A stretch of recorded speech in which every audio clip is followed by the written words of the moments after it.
Eric, go ahead. Yeah, so we are still go.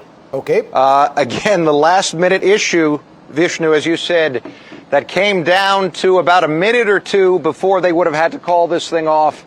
They worked out. Just to recap, if people are just tuning in, essentially was trying to upload some weather data to the top of the capsule that the capsule would have needed in case the launch abort system had to be activated during launch. That did not happen. They apparently got the data just in the nick of time to the capsule. They were able to arm the launch abort system, and then they were able to start fueling. So they will fuel this rocket right down to the very last few minutes, even last few seconds before launch time.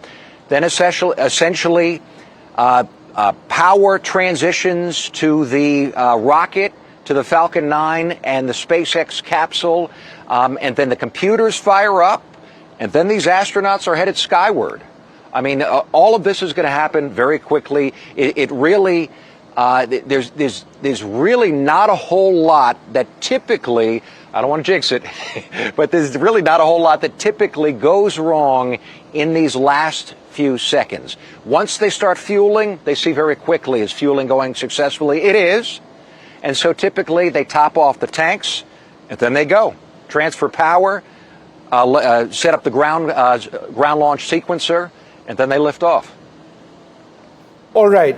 So just in terms of what's happening inside the crew module at this stage, the visors, Pallava, my colleague here, tells me likely to be down at this stage. They'll be going through their final checks. But essentially at this stage, and Eric, correct me if I'm wrong, it's all automated, right? Correct. Yeah, it's funny. My photographer and I, we were just talking because obviously we're recording the feed that that we're watching from Axiom and watching for movement inside the capsule, watching for movement outside the rocket.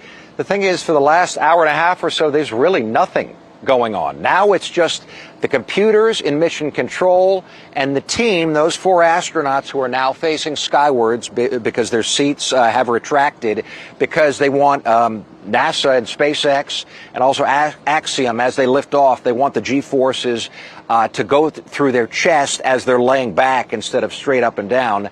Other than that, they're not doing a whole lot. Maybe running through some of the procedures. They have iPads strapped to their knees. This is an entirely automated process. I mean, I know we have a pilot.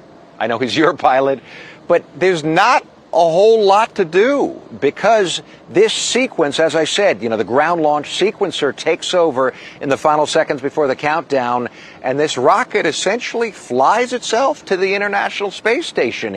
It can even dock autonomously with the space station, but most of the time it is the pilot that guides the spacecraft as they start to get close to the space station, within proximity, with a controller. And that is, of course, a very precise process, because you certainly don't want to knock into the space station. That would be a major problem. But getting there, they're just going to sit back and they're just going to enjoy the ride and look skyward. The reason that their visors are down now is because, again, if, God forbid, the launch abort system must fire, the kick in the seats is just, it's got to be unbelievable. Probably better than the best roller coaster in the world.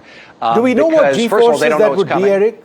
I mean, if they had to use the crew aboard, upwards of 6-7 G at least.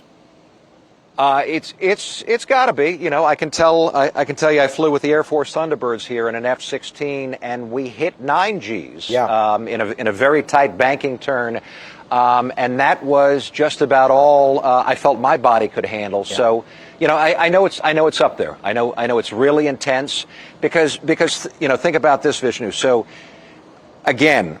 Not a scenario we like to talk about, but certainly a scenario that SpaceX and NASA have planned for. This is why the launch abort system exists. But if there were some major anomaly, and we have seen some, not with people on board the top of this rocket, but the SpaceX Falcon 9 rocket, there was an incident several years back when they were fueling and the rocket exploded.